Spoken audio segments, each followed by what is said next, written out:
Ding, ding, ding. Blake, this is your stop. Go ahead and hop off the podcast. Toby, this podcast moves too quick to hop off. Welcome to the ChurchGear podcast, where we pull the tech out of the booth and onto the stage to share the most outlandish stories and hidden wisdom from the tech trenches. And now, here are your hosts. I'm your host, Blake Hodges, a man who learned how they keep the trains running on time, and I'm here with my co-host who was a train conductor in his early teen years, Toby Walters. So I was never a train conductor, but there is actual network footage of me on the news on a train as a kid. This was the most random thing ever. My mom took me to like just this little random old train, and I was just playing on it, and there happened to be a news crew that walked by and said, "Oh, that's super cute. Could we film like just a 30-second, 1 minute kind of thing for the end of the news segment, just about a kid on a train?" And so, thus began Toby always being on camera for ChurchGear. Yes. I saw myself on the news at 6 years old and was like, I like what I see. Let's do more of that. And so that's, the true origin story of ChurchGear. All right. Well, if we were to keep that train rolling, you don't even know what to do with that. What would be another? I'm responding right now. If we were to keep that train rolling, what would be the next origin point of ChurchGear? So again, we are celebrating our 5-year anniversary here at ChurchGear, and we're bringing on some of our favorite friends historically, and we're telling some of our favorite stories. So yes, we're going to tell one of our favorite stories. So the OG biggest gear pickup. So it was early 2021, and this guy at a big church up in Chicagoland heard about ChurchGear and was like, this sounds great. I've got all this gear that I need to get gone. And it was this huge Meyer system. Do you still remember loading up this Meyer system that day up in Chicago? My back still remembers loading up that Meyer system. I also think it's incredible that this guy, he was an early adopter, which either means he was a genius and got in on ChurchGear's ground floor, or he was crazy, because we sounded like a scam the first 6 to 24 months. That was the hardest thing, is to not sound like it was fake. He's like, can you bring the cash with you when you pick up the gear? And no guns. And no guns. So, it was a serious loadout. I mean, we did a 26-foot truck, and we were overweight. We even had like another trailer that we filled up.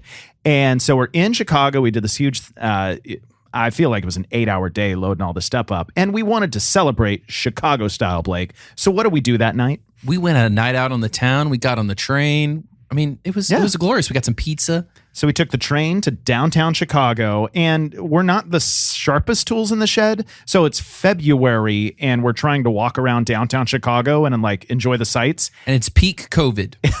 Peak COVID. So it is freezing, but we get pizza. Did you enjoy the pizza?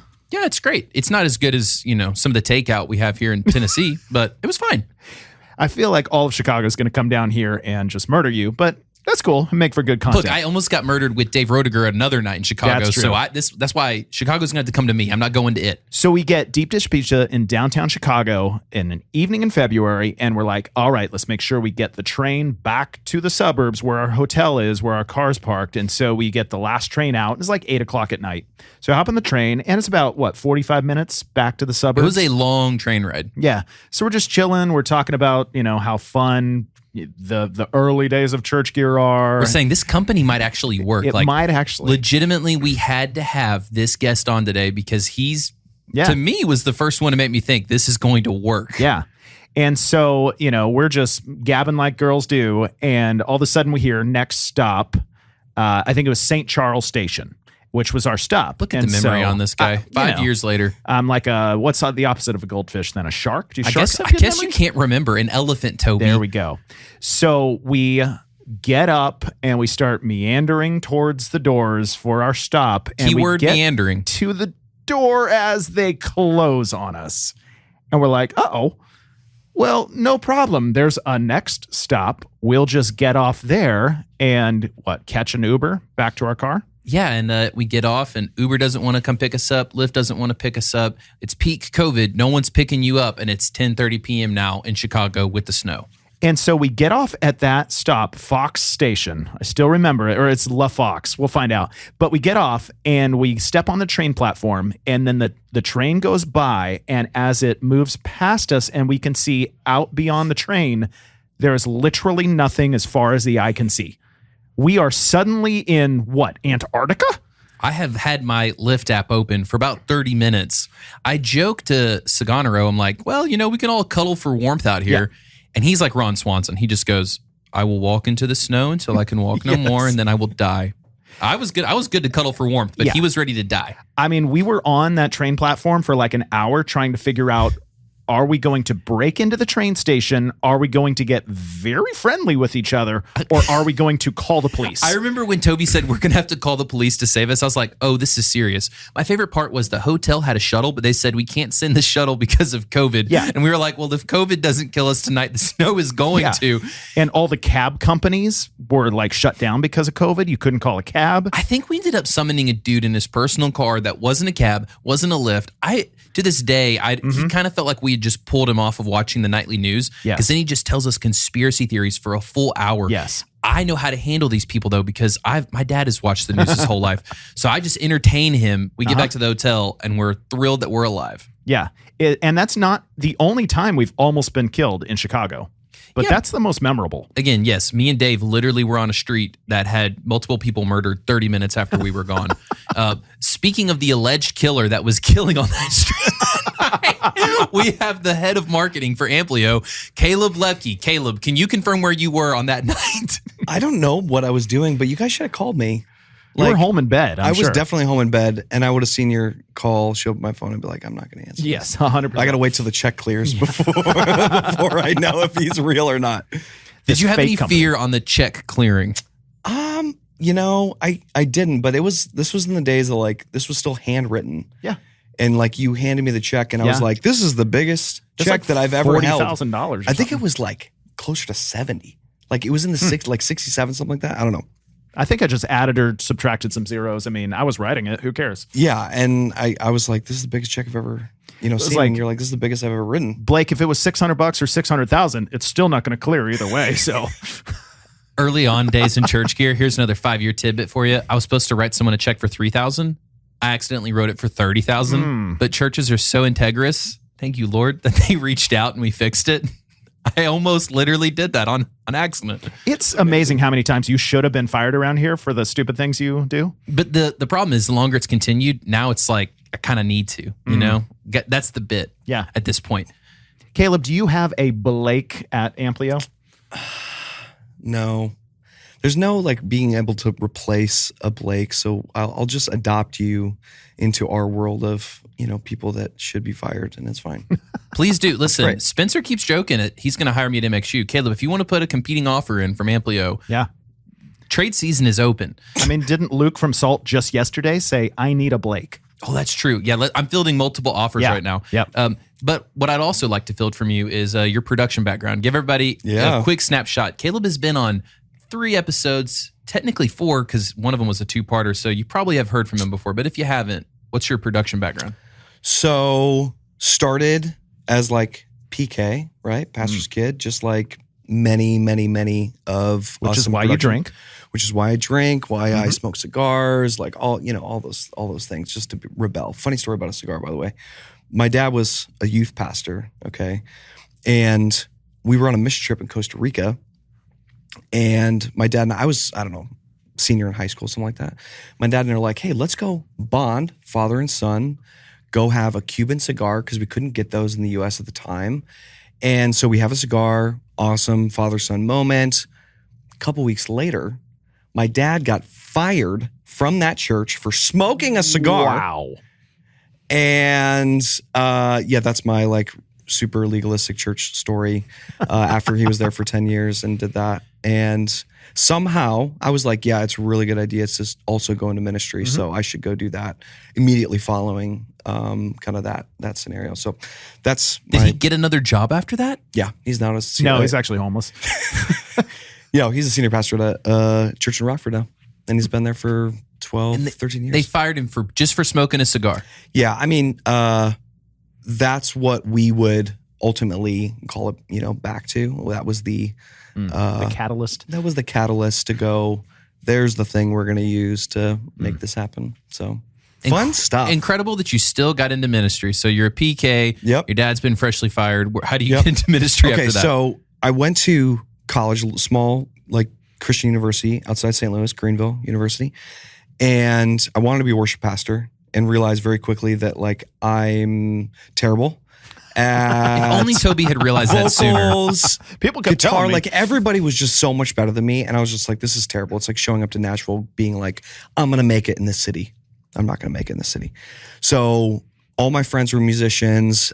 I had, I loved mixing and doing studio stuff. And so I kind of naturally fell in the back of the room, mixing my friends, leading worship and doing all this stuff in college.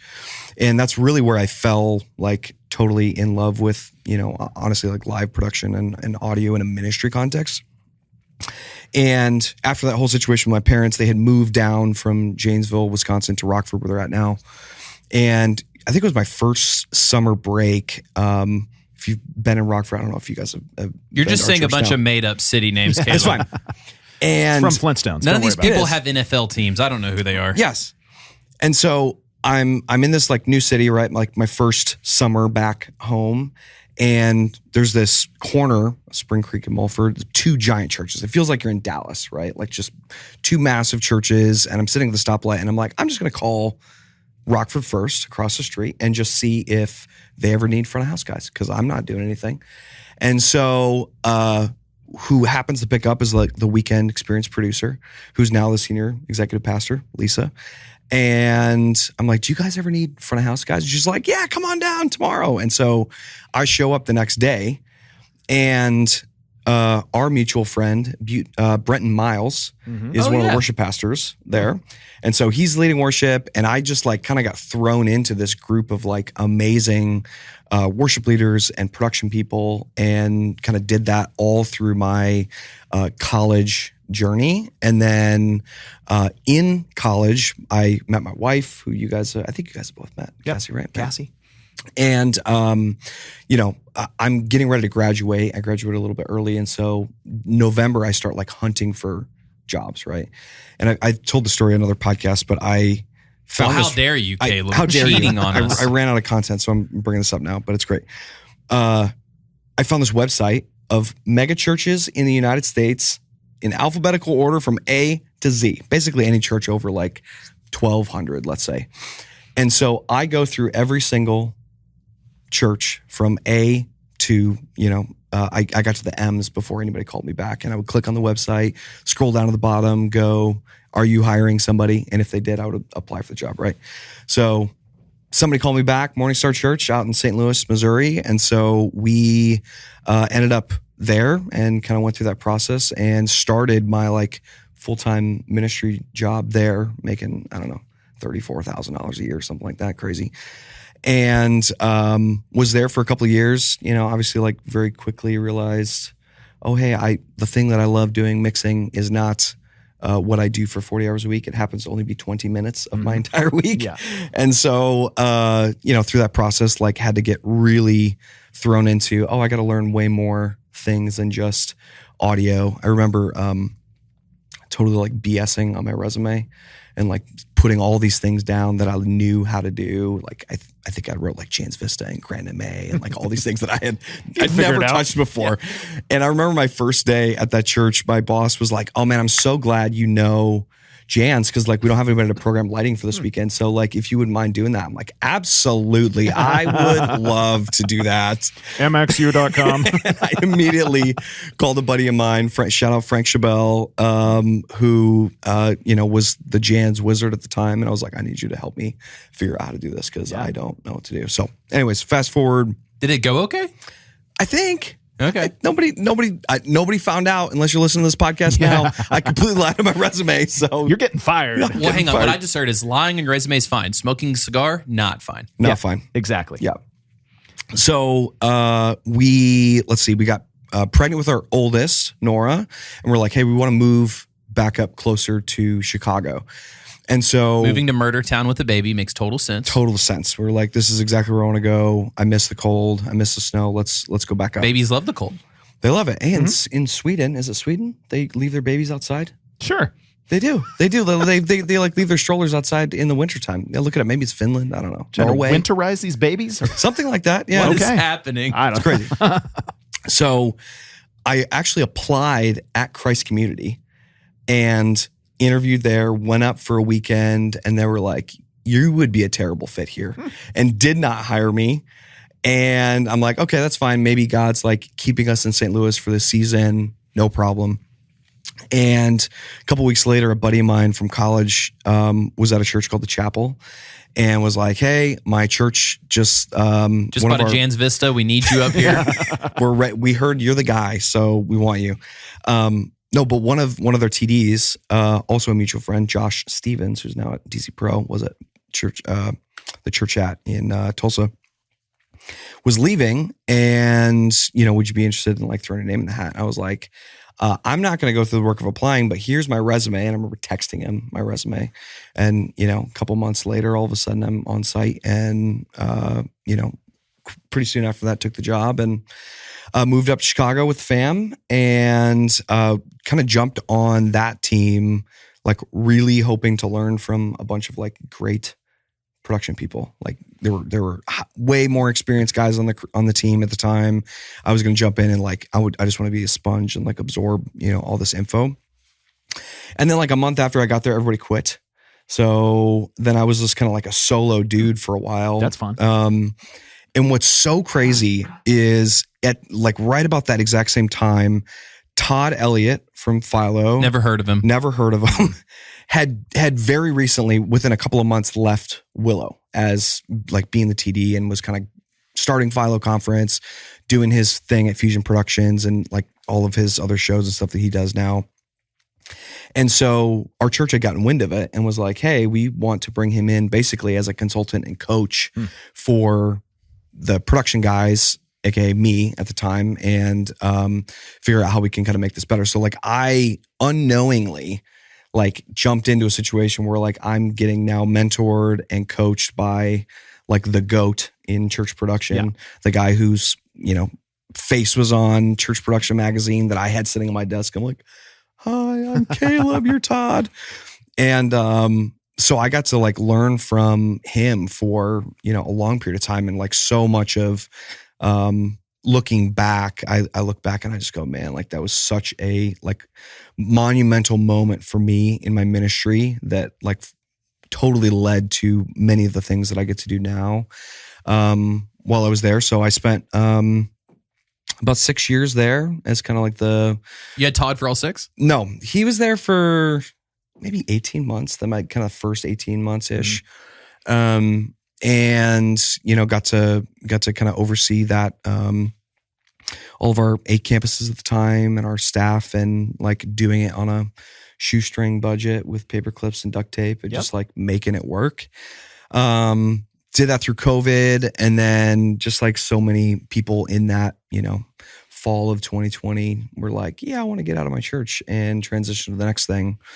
And I had gotten a call from Christ Community, who had rejected me like 7 years earlier. But that was pre-Todd. Pre-Todd. Yeah. Baby Caleb was rejected. Yeah. Now I'm a real man. You're post-Todd. You exactly absorbed all that wisdom. Todd turned me into a man. And, and if you want to be turned into a man or a great production person, we'll see you at Philo this year. That's right. May 6th and 7th. And so we started interviewing there, felt like God was calling us down there, and jumped on the team as the production director there, kind of overseeing our 6 campuses and staff, and was there for a good couple of years. And that's when I met you. How long had you been there then when we met? Because that would have been pretty quick. It was probably only like 4 or 5 months. So you had no emotional attachment to this gear. The opposite. By far the opposite. Emotional detachment to the gear. Tell us, like, what was your first thought when you heard about ChurchGear, and give it to us real? Because again, it sounds like a scam when you tell churches, all that gear in your closet that you're not using, we will come pay you, in your case, $70,000. What was your first thought when you hear this? I legitimately thought it was a scam. So it was Monty Kelso who had reached out to me and was like, hey, you need to meet this guy, Toby. He buys a bunch of gear from churches. And I was like, okay, cool. Sounds like a bad Craigslist At the time, ad. It was Gear Church. No, how dare you say that? How dare you? And Voldemort. And And I was just like, okay. And the only reason I reached out was because Monty was like, I trust this guy. I'm like, okay, like I suppose. And I'm like, if they can do something miraculous with all of this crap that I have literally everywhere, at our campus, then I will believe that it's real. And so here you guys show up in your little box truck and met you for the first time. Like, well, we'll see how this goes. He sounds very skeptical. No, I mean, seriously skeptical. And I remember like even before we were like going back and forth before you guys showed up of like, hey, here's the gear list of, kind of what we have. I was just like, the amount of stuff that we have that isn't on this list is astronomical. So can we just walk around for an hour and you just pick and choose what you want? You're like, yeah, no problem. And so that's exactly what we did. Yeah. And we took so much stuff out of that space, and that giant Meyer PA that we had legitimately, like we had put it on pallets and had literally pushed it into different different areas of the building just because like there was a storage. Like it was just massive. We ended up buying a storage container to put it in. And I think that's where we actually had it by the time you guys showed up to pick it up. I thought that storage container was y'all's cigar room. So you could like be hidden. That's why they needed the gear out. Yeah. That's exactly right. Play poker. So you guys put up an L-acoustics rig, right? Mm-hmm. And so the Meyer came down and you put it somewhere. And then didn't your executive pastor be like, get this stuff out, we need that room? And how many times did you have to move that stupid system? So I think it was in our shop behind the stage originally. And we were like, oh, we got to, like, I was the one that's like, hey, we got to get this out of here because this is like ridiculous. So we found this space in the youth area that like wasn't being used, classic. And so those kids are going to jump on it if you put it in there. It's fine. They can use it as a jungle gym if they want, for all I cared. And so we drug all of those things, from backstage to this area in the youth space on campus. And then, very quickly after my executive pastor was like, yeah, you need to get this out of here. Like we're starting, I think it was because of COVID. They were like, hey, we're starting back doing youth stuff in this room now. So we have to have it back. And we're like, gosh, dang it. So then we threw it all in a storage container and it was just sitting there. And we were like, hey, I promise we'll get rid of this eventually. And we had thought about like putting in an offsite storage because we're just like, how long is this thing going to sit here? Yeah. And but none of us wanted to rent a box truck and move it on a box truck and then off into another storage unit. So we bought that one in the parking lot. Well, because loading it up in a box truck, it would take some crazy people to do that. Dude. I mean, seriously. And so, when you guys like came around, I can't remember what else was in that list. I think there was like 2 profiles. There's a bunch of Mac 2Ks, I think. Whatever was up in the catwalk, and we had to bring them all down. Oh, that was awful. That? Yeah, yes. That was terrible. I was like, if you guys want them, just go ahead and everybody grab one. Yeah. And you guys carry them down for us. And then, was it Drew, your intern at that time? Yeah, Drew. Like, we made him carry 2 or 3. He was 17 like pounds. Yeah, and he was so handsome. I was like, dude, get up there and do the work. I love Drew. I miss him a lot. So I feel like at the end of that day, you close the dock door. And if we had like the split screen, like you turn to your team and you're like, fools. And I turned to Blake and Brian. I was like, fools. I'm pretty sure that we did do that. We're like, suckers, like have fun. And I can't remember. I feel like I asked you about it months after and you're like, I think we sold it to somebody in Mexico or something like that. Like, I don't remember we what sold that was. A lot of the Meyer stuff. Like, I remember somebody specifically drove from San Antonio and filled up his pickup truck with a bunch of those Meyer speakers and drove them back. I was like, that's dedication right there. Hey, man. Here's the thing. We test all this gear, and then there is somebody out there that's like, your trash is my treasure. This still works. Yeah. Yep. Heck yeah. And I love that, this was, again, very early on in ChurchGear, and we had just bought our barn. And we bring that truck back and we're like, this is so great. We have all the space. And then we unload the truck into the barn and we're like, oh, poop. We don't have as much space as we thought. Funny. We should have brought the storage containers he was also storing it in. Suddenly, we had all the space we'd ever needed. And then we didn't anymore. Yeah. And that happened again. We move into this warehouse. I still remember you, Toby, and Chris and Frank. I asked all of you. You guys were like, we'll be fine for years. And I was like, it will not be fine. Well, if you define years as 1.5 years. It's like you always think you have all this space. And then one gear load comes in. Yep. It's always that Christ community. So you guys, it seemed like your church at the time really invested. You had an L-acoustic system and you had a pair of SSLs. Ah, yes. But those SSLs were not your favorite children. And then what happened with one of those? Yeah. So I had, let's see, this was when they had bought them prior to me coming on staff. And they were, I think, the demo models that came off of like in Infocom or something like that. So it was the original L500s that then were later upgraded to the 550s and, did some of the upgrades directly with SSL. And I remember still no Jans Vista. No Jans Vista. But I remember incredible sounding desks, like by far the best sounding pre's that I've ever mixed on in a room, like unbelievable. But what's so interesting about it, and anybody who's ever like mixed on an SSL will know this, like if you turn a knob to the left thinking whatever your thing is going to go left, it goes right. Everything is the opposite of like what you would expect the console to do in every other, digital console environment that I had ever worked on. And because they were the original models, they were still like the rubber belt faders. And so we were having already tons of issues with those because they were at this point maybe 8 years old, the desks were. And so we were already putting in 10, 15K a year into just like repairing these things already. And then one Saturday, I got a call from one of my guys and was like, hey, we have a big problem. We just had a big rain and the roof right above Monitor World was leaking and leaked all over the SSL console at Monitors. And I'm like, oh my gosh. And so we fly into the office and try to figure out how to at least get it offline, unplug it, make sure that we can semi-dry it out. Because we had been doing all of this work to repair the consoles already, I had spare parts in the back. But I'm like, this is only going to last so long. And so that was kind of the moment where we're like, hey, we knew that an upgrade was going to be coming in the next couple of years. Let's expedite that and let's kind of look for, what the next desks should be. But this is also like the middle of, this is 2021. Like you can't get gear. You can't get anything. And so it was probably a solid 18 months before the Digicos we ordered showed up. And it was after I left Christ Community. So I actually never got to like mix enjoy on the fruit them of or your enjoy any of it and the fruit of what we kind of put in there. But it was a astronomical amount of money that we were putting into those desks every year. And so I remember calling Brian at Amplio, now at Thor. I was like, hey, you want to do this? Is that how you got at Amplio? Did you kick Brian out? No. It's so funny they had offered me probably 4 times over the course of, since 2017. And I turned them down every time. And so they were kind of like sour and salty to me anyways, because they were just like, yeah, no, you're not going to say yes to us. So we're not going to ask anymore.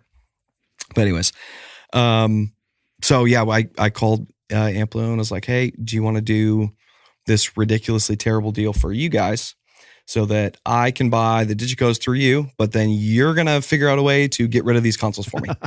And I'm going to take the credit that you're going to give me for these consoles, and I'm going to put it towards a new one, and I'm going to make it all work. Can you do it? And they're like, okay, we'll do it. Yeah. Hello, this is Toby from ChurchGear. Yeah, I still, if you're listening, you're probably like me right now going, how did you guys make this work? How does ChurchGear buy all this damaged gear? I'm now concerned. Well, how did that play out? It wasn't damaged anymore. They had repaired it. Yep. We repaired it because there was still so much time that was going on between the order of the new one and all this stuff. So we had replaced it with the working parts that we had, sent those other parts off to SSL to get repaired again. And so by the time you guys got them, it was, you had a crap ton of extra parts and I think it was 96 channels of IO. It was just a ridiculous amount of IO. And fun fact, those consoles ended up at a production company in Mexico. They paid for them like over 6 or 9 months time frame. We ended up shipping the first one down there, and then eventually the second one. They finally paid it off, but that's so funny. Yeah. I mean, at least hopefully somebody's getting some use out of them. But great desks, such an interesting thing. I had a very this total side thing, but I was talking to Brent and Miles a couple weeks ago about because at Belonging Co. they had done that swap and then are now back to Digico and on 2.338s instead for very similar quirks that they just it didn't work with their workflow. So yeah, fun stuff. SSLs sound like butter. It's butter, man. The faders feel like butter, just all of it, just like absolutely amazing. Yeah. And they for the most part, like they had pretty good support. They had like a London office and an LA office. So because we were in the Midwest, we always had the extra 2 hours because the time changed to reach them by, basically 9:00 p.m. on a any weeknight, which was kind of nice. But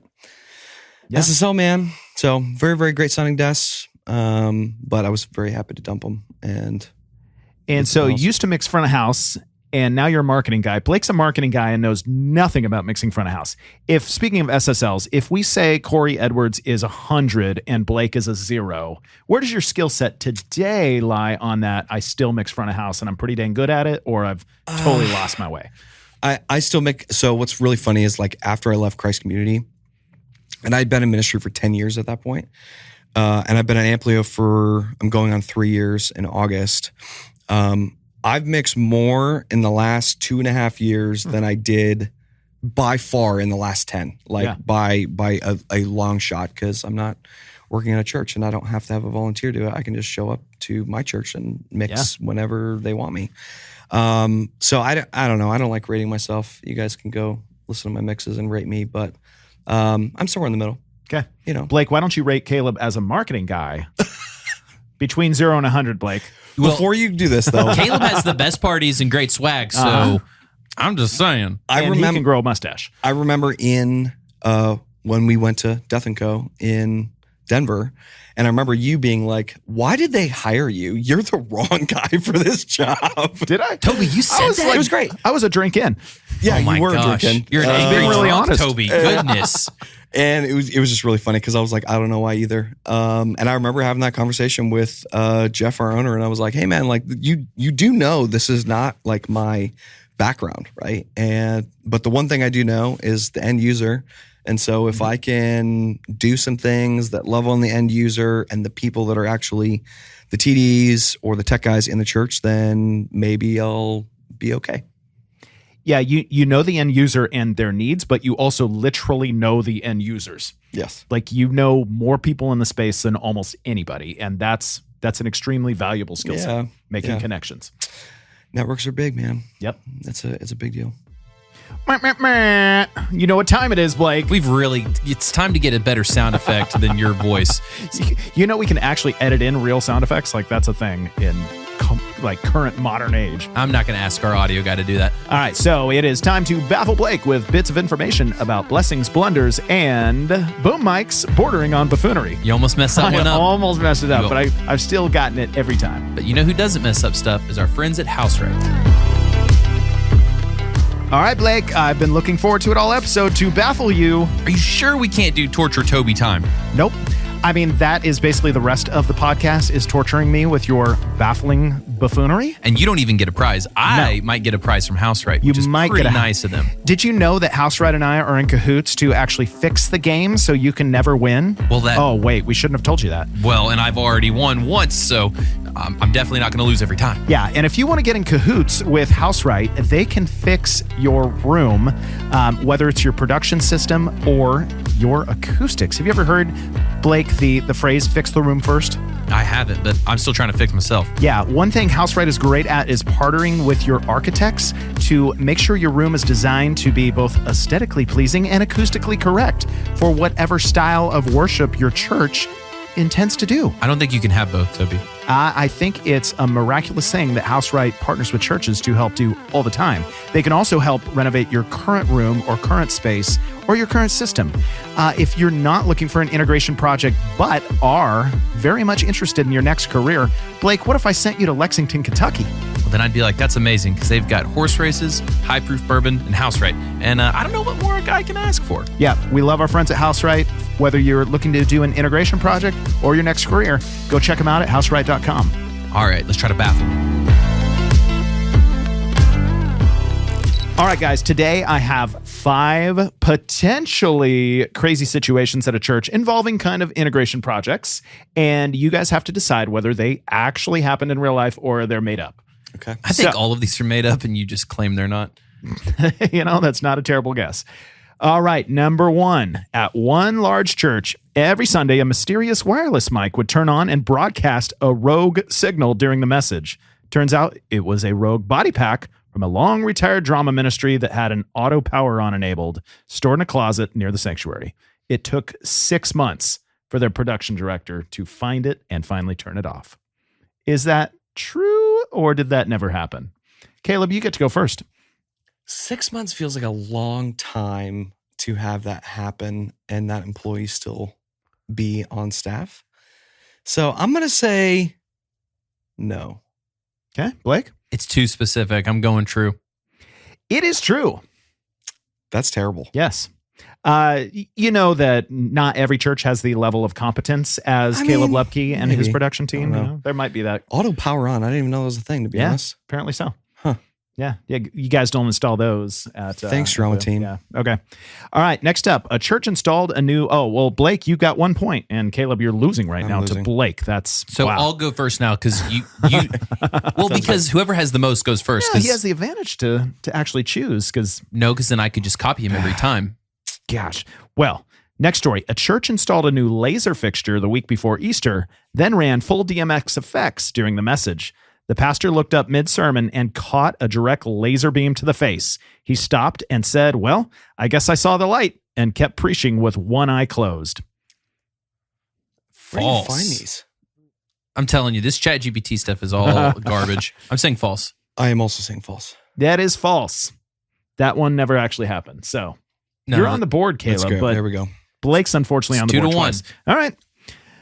All right. Next up, ceiling mics for the choir were suspended over the stage with zip ties, one of which wasn't tied tight enough. During a prayer, one mic slowly descended like a divine pendulum and hit the associate pastor in the head. That's so true. True. They were making it crapping. That is true. All right. 2 to 3. Blake, you can't win. Even if we try and fix this game, you still find a way to win. Like, we don't fix it, but we should try fixing it so you can't win. All right, next up. At one small church, every Sunday morning, the stream would randomly cut out. Turns out the 75-foot HDMI cable had a knot in it, and every time somebody stepped on the floor near it, the signal would drop out. I'm going to True or say that false? was true. Okay. You got to zig at some point, Caleb, either on this one or the next one. I'm going to say that is true. That is true.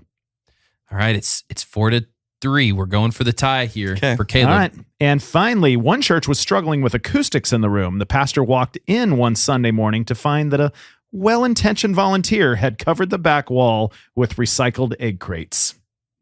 True. False. That one is false. Oh, I could see it happening, but I could see it happening too. 4 to Because egg 4. crates are like a thing. Like Yeah. I remember doing that in high school. so it's 4-4, but I'm giving Caleb a mustache point, so he wins by default. Thank you. If you could actually grow a man's mustache, you might actually be able to win. You should this game. try. My wife would divorce me, but if she did, that'd be fine because I would go live up in Lexington, Kentucky with our friends from HouseRight. Yep. I think I also just had a stroke as I tried to say Lexington, Kentucky. That's because I'm so overwhelmed with how great it is as a city. Hey, if you're looking for your next job, hit up HouseRight. And if you're looking for your next integration project, don't look, Caleb, don't look. You should Don't do whatever Blake says. hit up at houseright.com. All right. Speaking of integration projects, Caleb, has Amplio done any like things that you're just like, that was super cool, this project that we worked on, specific, creative solution or really cool design? What do you got in the can there, buddy? And is it going to be weird when you get a HouseRight prize pack sent to you because you won? So you're going to get a HouseRight prize pack sent to you. Is that going to be weird? We're all friends here. I can't wait to text Matt McKay with a picture of it. It'll You better great. be fully decked out. It'll be Photo great. to all of us. Let's see. We've been doing like a bunch of like immersive PAs. So you think of like L Acoustics, Elisa, D&B Soundscape. There's a bunch of other manufacturers that have their own like versions of it. But the last maybe 18 months, we've been able to do a handful of those, and that's been like super interesting. Because to be honest, like when I've seen it in a demo space, I've had a hard time understanding how is this going to work in a worship context? How is this going to work in a church environment where it's not Bon Iver, like we're not going on tour and doing like that level of production in a church, and especially with that style of music, it makes so much sense. But to specific scenarios. I think of like Skyline Church out in San Diego. Mm-hmm. You're from San Diego originally. Yep. That's where my in-laws still attend. Yeah. They kicked him out. Yeah. And that's great. But that D&B soundscape rig was such a cool space for us to be able to like use that, especially with a lot of the extension PAs is like on the side. Mm-hmm. So like they were routing effects through those things, basically just widening the entire room and what that worship experience looked like. And then a couple of different Elisa systems that we've done. One of them down at Waypoint Church out in St. Louis.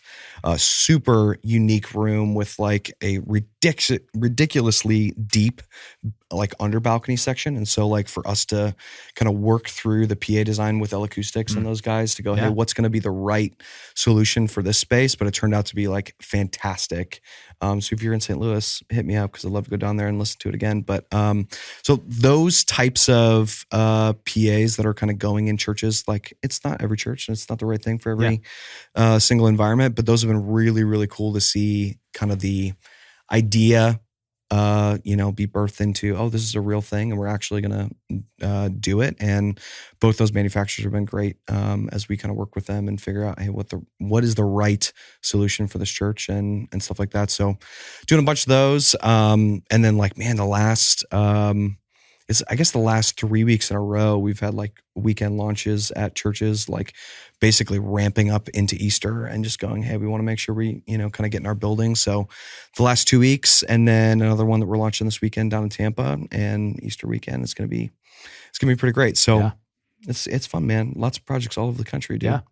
I still remember when Dave Roediger came to me and said, hey, I feel like God's calling me to Skyline Church. And I'm like, Skyline Church? I met my wife there. My in-laws go there. Why do you want to go Skyline? He's like, well, Amplio's kind of installing a Ferrari there, and I really want to drive it. It was a Ferrari, dude. Yeah. Yeah. And so I remember my mother-in-law telling my wife, it was commissioning week and they had a women's event. Yep. And she had met Dave out here and she looks over and Dave's mixing and she said, that was the loudest I'd ever heard music in my life. And it turns out you guys hadn't even tuned the system yet. It was like literally the first thing you had done when the system was installed. It wasn't even tuned yet. So she said, the next Sunday it was gorgeous, but it's one of those like when we do those immersive PAs, it's very often hey, we're going to set it up. We're going to have commissioning weekend. It's going to be tuned. It's going to be awesome.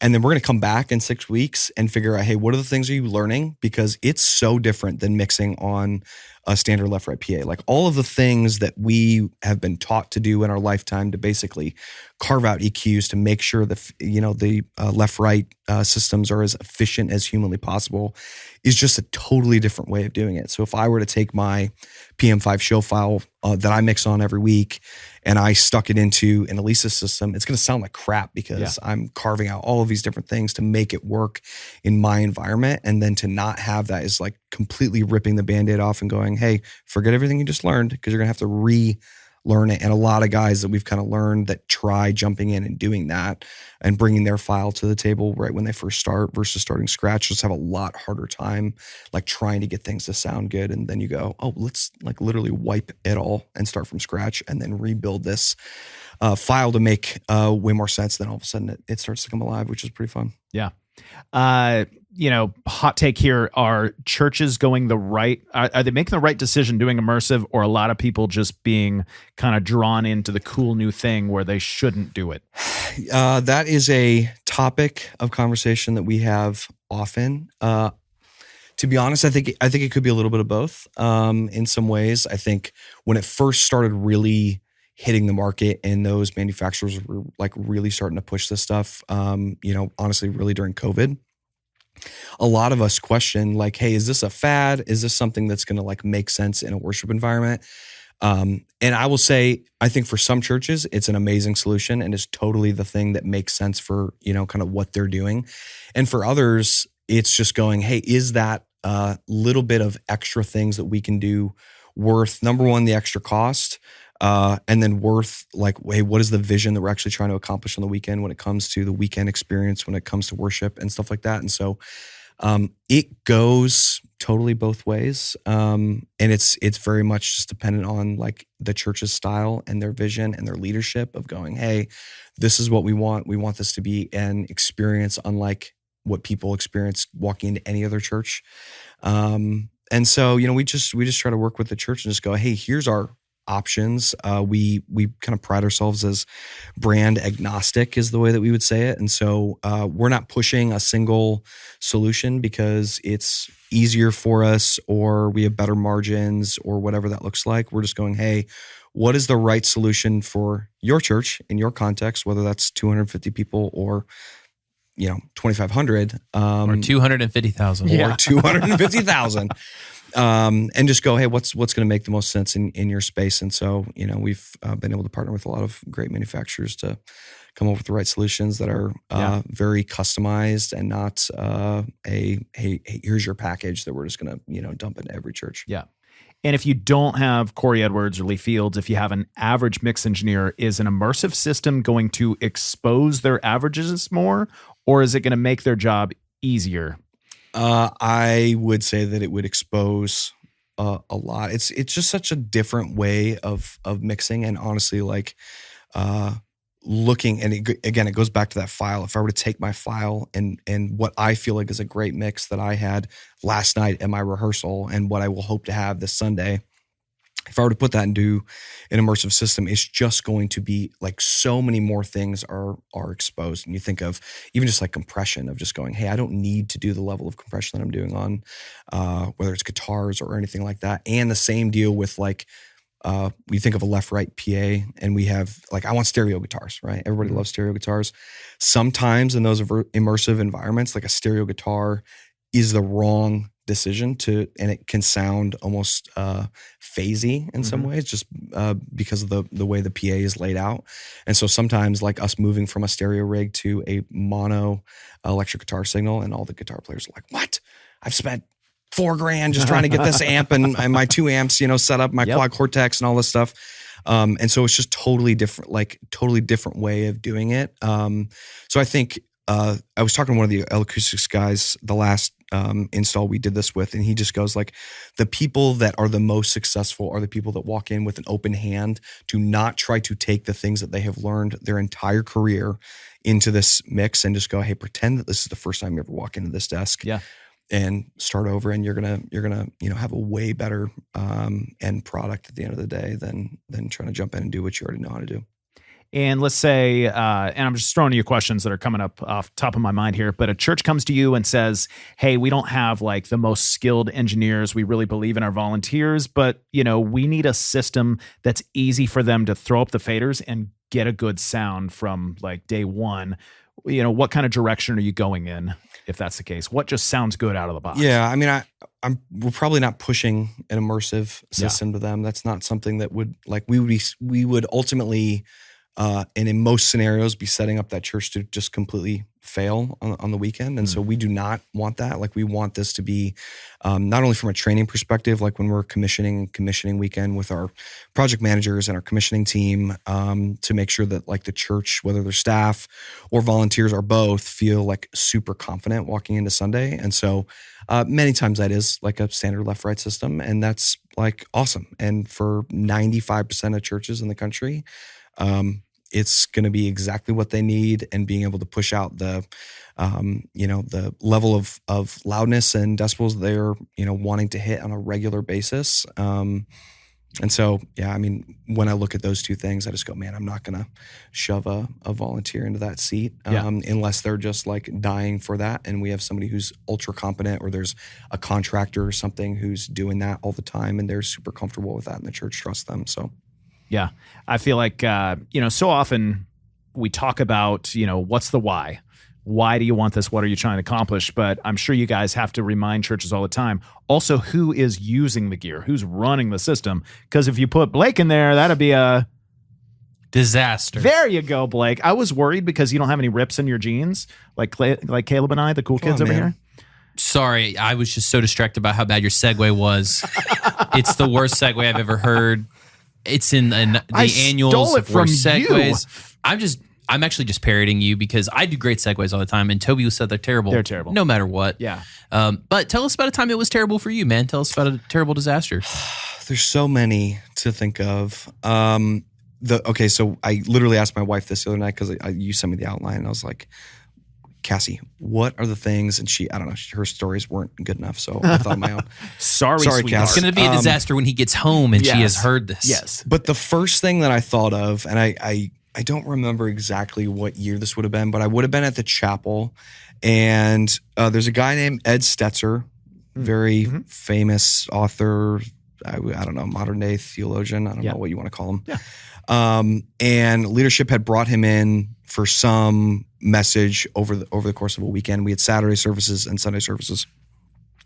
And so everyone was a little bit on edge and very hyper aware. Oh, we have this guest who may or may not be a little high maintenance, and we want to make sure that they're like feeling comfortable as they, are kind of getting up on stage. And so service, we're like, hey, you want a handheld or a headset? It's like a headset, my back is hurting and whatever. So we're like, okay, cool. Had he also loaded a Meyer rig? He probably had just been in the back with you guys unloading. Yep. Yep. And so we're like, I don't know, 10, 15 minutes into the message.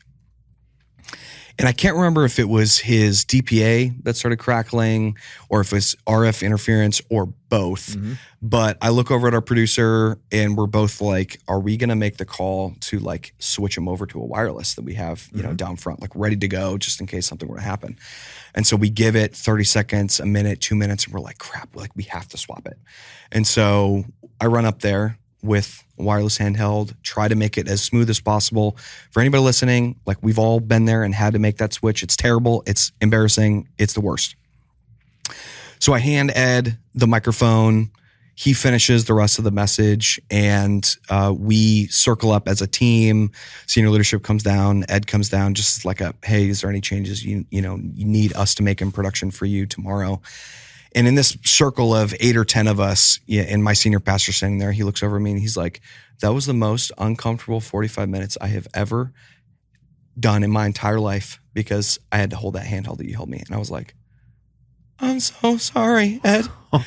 And I was just completely mortified. And again, I'm sure Ed's a very nice guy, but in that moment, I was just like, this is so embarrassing. And I'm like, which one was worse? Like me handing him a mic. And so everybody was happy because my senior pastor is looking over at me. My producer's like, what the heck are we going to do right now? And then that night, because I think it was also RF interference and some issues. That night after that service, a local production company pretty close to us, I had called my rep there and was like, hey, I need to rent a new ULXD. I need 2 packs. We're gonna double mic him tomorrow. We're gonna have a new DPA. We're gonna have a lav on him with 2 packs just in case, so we never have to hand him a mic if there's an issue in the morning. And so then we came back to the church later that night and installed it and made sure that like all the RF was coordinated and functioning in a proper way. But I was like, I never want to have that happen again. And so from that moment on, until the day that I had left, we double mic'd our pastors from that on out because it was just something I never wanted to have happen again. And so every Sunday morning we'd mic up somebody with a DPA and then also throw a lav on their shirt as well. So sorry, Ed. What percentage of tech nightmares would be like non-existent if somehow magically we just use wired mics? My life would have been so much easier. Yeah. It's just like, I think the whole reason why, honestly, was Todd, like during that season that he was like kind of coaching us. Like that's when we started putting out a wired 58 it was basically at the lip of the stage. You couldn't see it and it was always there. And every teaching pastor knew that whether or not I came up and told them, hey, here's a new mic, or told them to switch it, from wherever I was at, they had the opportunity at any moment to grab it and we would just switch it on the fly without. And so there was a handful of times we did that, but wired handhelds, man, they don't break. Nope. And so just do that. Yeah. And they're like $50. And they're, now $88. Thanks. Gosh. Come on. Sure. Thanks. China. Thanks, tariff tax. Thanks, Obama. It's so funny. Literally the other day, like our purchasing person was like, man, we just got a price update for our SM58s for the first time ever. Yeah. Went from $72 to $88 or whatever the dollar amount was. I'm like, oh my gosh, what is the world coming to? I know. Next thing you know, Costco will be raising the price of a slice of pizza and a Coke. How dare they? I know. I will never not get a $1.50 hot dog. Exactly. Yeah. Blake, you know that story where the owner, founder of Costco was absolutely, we will never raise the price of Costco hot dog. I think he saw that United healthcare story and he was like, listen, guys, I'm never raising prices. Dude. Please keep me okay. Yep. And that was his takeaway from that guy getting murdered. Caleb, if you had a takeaway, a tech takeaway, what would that be? Man, double mic your pastor if you're feeling nervous about it, or if you have a high maintenance leadership team that you're just like, I just don't want this to happen. Just another pack, man. Go call Mike Reynolds. He'll give you an extra lav and a pack to try out for a couple weeks, see if it works, and then and to be honest, man, over the course of the next couple of years, there were more times than I could count that we had to make that switch to the lav. And honestly, we would do it in a way that like most people didn't notice that we actually changed it, including the pastor, which is awesome because he was still wearing the headset or whatever when we'd have to switch back to it. So yeah, that was a good one. I hate headset mics, man. Yeah. I love the freedom Caleb has now that he doesn't work for a church, like a high maintenance leadership team. I mean, I've said that phrase all the time about ChurchGear's leadership team. You mean Brian? It's so, I'm being funny because I'm kind of on it. I'm trying to make fun of ourselves, Toby. It's great, dude. But Caleb gets to make fun of the church leadership I try not team. to, but so funny. This is a total like side tangent. On like a DPA mic, the little tiny clear rubber thing that's at the end of every single boom. If you haven't noticed it, there's one on yours for everybody listening. I remember, who did I ask? I actually asked a DPA rep about it at some trade show. I was like, what the heck is this for? And they're like, it's to catch sweat from dripping down the microphone. And there was one time, this is also another disaster story, that our senior pastor's teaching. He was a large man. Okay. Like Blake? In a, let's say, humid, warm environment where all the leak goes around. It's so moist. Dude. Moist. Yeah. Okay. Most moist. And he was moist. Most moist. He was a mostly moist man. How many times can we use that word? Sorry for everybody that doesn't like the word moist. And all of a sudden, like he's teaching, and it starts to sound like he's going underwater slowly. Legitimately. Because he's so moist. Because he's so moist. And I literally am like, I've never heard this before. I've never heard this mic do this before. It's not crackling. There's not RF problems. It legitimately sounds like it's all of a sudden like underwater. And after the service, I'm like, hey man, I need to see your mic. And I realized that it was a drop of sweat because he had pulled that little rubber thing all the way to the back where it attaches to your ear. And a giant droplet of sweaty sweat ran down it and then completely covered the DPA capsule. And that one was bad too. And so now every time I fit somebody with a headset, I make sure that is smack dab in the middle to catch all their gross sweat before it covers the mic capsule. So a tech takeaway and a disaster story. Always have the little rubber piece in place. Always have it in place, man. Don't cut it off. I pulled it off one before because I was like, this is dumb. This shouldn't be here. Well, Caleb, what should be here is you. We really appreciate you coming down and flying in to Nashville from Chicago to do a 5-year anniversary pod with us, man. We appreciate you coming down. We appreciate you taking a chance on us, even though we sounded like a scam 5 years ago. It's very possible without that phone call, we're not here today. And if you could just wait another 6 weeks to cash that check.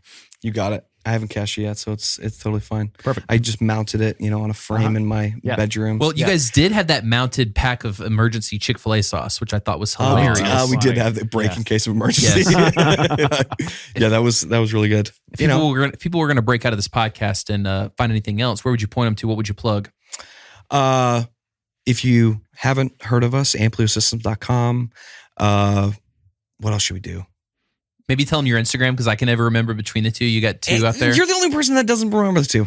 Amplio at Amplio Systems. We post some great content of the work we do, and we feel like our work speaks for itself. So feel free to check it out. Hit us up on Instagram or visit us at ampliosystems.com. One other plug is we do a worship golf tournament called the Worship Classic, which will be here in Nashville in October, the day before SALT conference. So if you're going to be at SALT, show up. It's free. We would love to have you. These guys will be, I don't know, doing something, running around and stealing your ball and replacing with a marshmallow. We're going to try to break into the golf tournament. We're still trying to get the invite from Caleb. You're already invited. It's great. Yes. You heard it here, folks. You heard it here. And I just want to point out, like, I feel people don't hear that this is a free event for worship and production people. It's legitimately free. Your pastors all have expendable budgets to go do those things and play golf with Convoy of Hope and all of the things that they do. Yeah. The rest of us never had it. And so we wanted to put on a golf tournament for those people. And if you suck at golf, that's totally fine. You can just hang out and sleep in the cart. You can hang at the clubhouse with me and have a cigar or a drink or But whatever you want to do. don't tell your pastor you had the cigar. Don't tell your pastor. And so, yeah, it's literally completely free. There's like tons of free giveaways. We'll do, I don't know what we're going to do this year. A Traeger, probably another set of AirPod Maxes. Like we give away so much stuff, have like so many fun prizes. Last year we had a golf cannon that literally shot golf balls like 350 yards. It was like No, unreal, Toby. dude. No. CO2 powered. Like I couldn't imagine getting hit with that thing. Oh my gosh. We're going to find out, Blake, aren't We're we? going to find out. I'm not going to the golf tournament because I'm not wearing a cup. All right. You don't need one. We got to close this thing out. We got to close this thing out and light up our cigars. Well, Caleb, thanks for coming on the pod, man. Yeah, dude. Thanks for having me. Thanks for hanging out with us. We hope to see you back next week for more absurd stories, tech takeaways, and overall buffoonery here at the ChurchGear Studios. All right, Blake. So next time we're going to see and hang with Caleb is at the Philo after party at the Amplio headquarters. Yeah. Is this the pre-party? Was this the pre-party? This is the pre-party, and I hear we might be checking IDs at the post-party. Yes. So we're going to be the law. Because under 21, you can't smoke cigars? You can't smoke alcohol or drink cigars. Oh, okay. But if you can listen to a podcast regardless of your age. can. Probably should be about 16 to listen to this one. But Probably. if you have a tech person in your life, what should they do, Toby? They probably should share this episode and then come to the after party at Philo. And then sign up for the golf tournament. Yes, all the goodness.